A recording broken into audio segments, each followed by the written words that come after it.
लोकसभा में पेश हुआ पब्लिक एग्जामिनेशन संशोधन बिल सदन शाम 5 बजे तक स्थगित। देश में पेपर लीक रोकने के लिए मोदी सरकार ने आज संसद में पब्लिक एग्जामिनेशन संशोधन बिल पेश कर दिया है। लोकसभा में केंद्रीय मंत्री जितेंद्र सिंह ने इस बिल को पेश किया है। पब्लिक एग्जामिनेशन संशोधन बिल के जरिए मोदी सरकार ने पेपर लीक माफियाओं पर नकेल कसने की कोशिश की है। नए बिल का कानून बनने के बाद पेपर लीक करने पर 10 साल की जेल, 10 करोड़ जुर्माना लगेगा। साथ ही अगर सर्विस प्रोवाइडर कंपनी दोषी हुई तो 8 साल के लिए ब्लैकलिस्ट हो जाएगी। वही कंपनी के डायरेक्टर, मैनेजर दोषी हुए तो 10 साल जेल, 10 करोड़ जुर्माना लगेगा। इसके साथ ही कोचिंग संस्थान पेपर लीक में शामिल हुए तो संपत्ति जब्त होगी। पब्लिक एग्जामिनेशन संशोधन बिल का मकसद परीक्षाओं की पारदर्शिता, निष्पक्षता और विश्वसनीयता को मजबूत करना है। सपा अध्यक्ष अखिलेश यादव ने कहा, इतना बड़ा आंदोलन सरकार के प्रयासों से खत्म हुआ है या सरकार ने छात्रों की मांग मानी है? सरकार झुक गई तो सरकार को बताना चाहिए वो किन बिंदुओं पर झुकी है।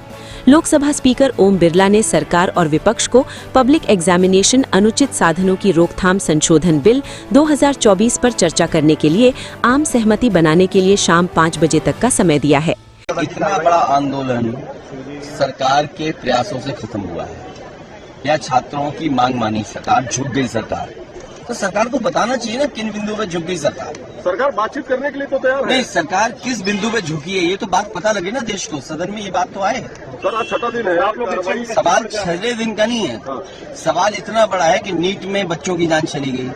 आपने आश्वासन दिया बच्चों को केस मुकदमे नहीं लगेंगे, पर मुकदमे लग रहे हैं। अगर सोशल मीडिया पे लिख रहे हैं तो पुलिस जा रही है उनके घर पे। तो क्या आश्वासन था आपका? तो बातचीत से ही हल होगा ना सर। नहीं, बातचीत से हल होगा कि आपके फैसले का अमल जमीन पर होगा। जिन परिवारों के बच्चों की जान की क्या मदद की सरकार ने अभी तक?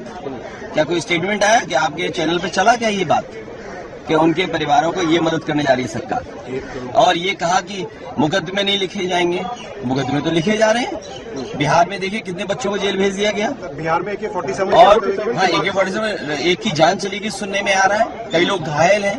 यूपी में इस तरह का कई इंसिडेंट्स हैं। सोशल मीडिया पे लिख देते हो तो जेल भेज दे रहे हो आप।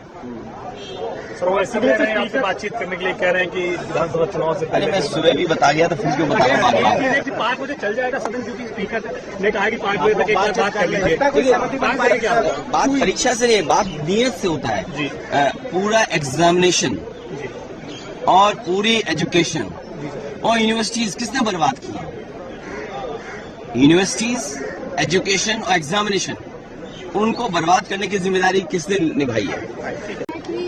सदन में कार्रवाई चले, पहले भी यही हमारा मुद्दा रहा है कि जो इतना बड़ा आंदोलन था, हम चाहते थे नीट पे डिस्कशन हो, लेकिन अब क्योंकि समय और हालात बदल गए हैं, इतना अपने बच्चों को जो पीटा है सड़कों पे, और ये कोई बच्चे कोई हिंसा करने के लिए नहीं आए थे, लेकिन इस लोकतंत्र में देखिए भारतीय जनता पार्टी की सरकार ने जिस तरह से बिहेव किया, जिस तरह से बर्बरता बढ़ती बच्चों पे, जिस तरह से लाठियां चलाई गई, जिस तरह से पैलेट्स गन चलाए गए, जिस तरह से कीलें लगी हुई थी, जिस तरह से पुलिस यूनिफॉर्म में नहीं थी, जिस तरह से नेम प्लेट्स नहीं थे, जिस तरह से बिना यूनिफॉर्म के लोग बच्चों को डंडे से मार रहे थे, तो आखिरकार का जिम्मेदार कौन है? लेकिन सरकार कह रही कि सदन में चर्चा होगी, सदन में चर्चा होगी, लेकिन हमारी ये मांग है कि होम मिनिस्टर आए और जो पूरी घटना घटी है 20 तारीख को इतने बड़े आंदोलन में, जहाँ युवाओं को आपने मारा है, पीटा है, हिंसा करी है, हम चाहते हैं कि इस पे जवाब दे। पहले गृह मंत्री नहीं आएंगे तब तक सदन नहीं चलेगा। अभी तो विपक्ष ने यही डिसाइड